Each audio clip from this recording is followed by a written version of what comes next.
Hello दोस्तों, स्वागत करते हैं हमारे अपने यूट्यूब चैनल MSc हब में।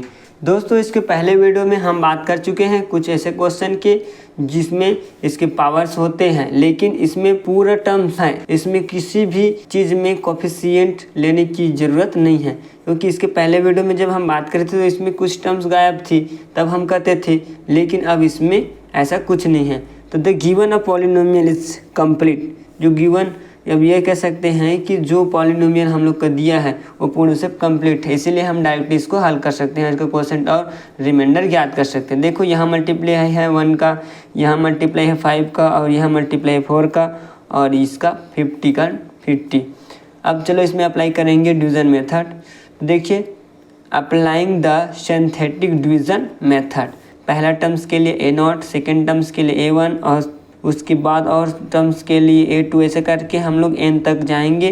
ठीक है, उसके पहले टर्म्स के लिए लेंगे हम n-1, HB0 पहला, HB1, फिर HBn-2, HBn-1। ठीक है, यहाँ देखो A0 और B0 इक्वल रहेंगे, यानी कि यहाँ A0 का वैल्यू जो भी रहेगा वो B0 का वैल्यू के बराबर होगा। बाय द वे, अगर यहाँ 1 रहता तो इसका वैल्यू क्या होता, 1। उसके बाद देखो यहाँ B0 और A0, तो A0 का अगर वैल्यू पता है तो हम B0 ज्ञात कर सकते हैं। तो देखो B0 और H1, तो H के साथ इसको मल्टीप्लाई करेंगे। इसी प्रकार हम प्रत्येक टर्म्स के लिए लेंगे, फिर उसके बाद यहाँ हम लोग का रिमाइंडर R मिलेगा। तो क्वेश्चन में हम लोग का दिया है gx बराबर क्या दिया है, x-3। ठीक है, x-3 दिया है, तो हम इसको gx को क्या कर लेंगे, 0। अब 0 लेंगे तब यहाँ क्या हो जाएगा, माइनस इधर आके प्लस में। इस प्रकार हम कह सकते हैं कि x का जो वैल्यू है वो 3 प्राप्त होगा।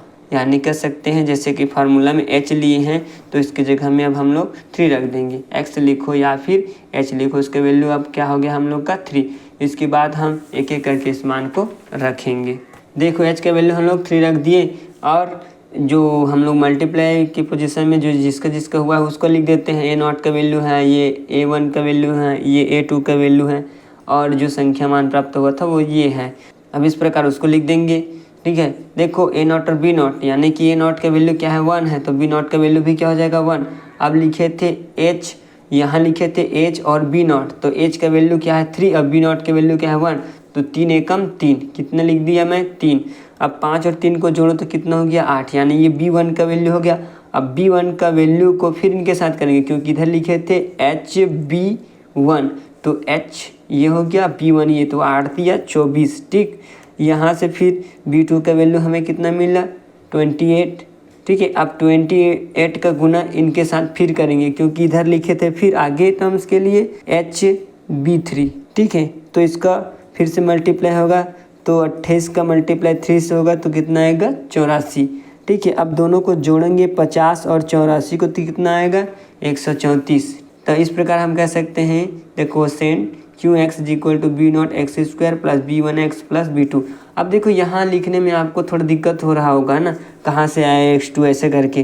तो जितना टर्म्स हम लोग का बनेगा वो उसका क्या बनेगा, सीक्वेंस। देखो, 3 टर्म है, ये संख्या मान 1 और 2, और ये 3, यानी 3 मान प्राप्त हुआ है तो पावर में 2। अगर 4 प्राप्त होता, 4 संख्या प्राप्त होता तो 4 लिखते, इधर 3 लिखते। ठीक है, इसी प्रकार हम इसको सीक्वेंस बना के लिखेंगे, तो ये इसका हम लोग का क्वोशेंट निकलेगा x² + 8x + 28, और रिमाइंडर हम लोग को प्राप्त हुआ है 134। इस प्रकार से इसको हम लोग हल करते हैं। उम्मीद करते हैं ये जो मेथड है आप लोग को समझ में आया होगा। कहीं भी डाउट हो तो हमें कमेंट्स ज़रूर करें, हम आपका कमेंट्स का रिप्लाई ज़रूर देंगे। Thanks for watching.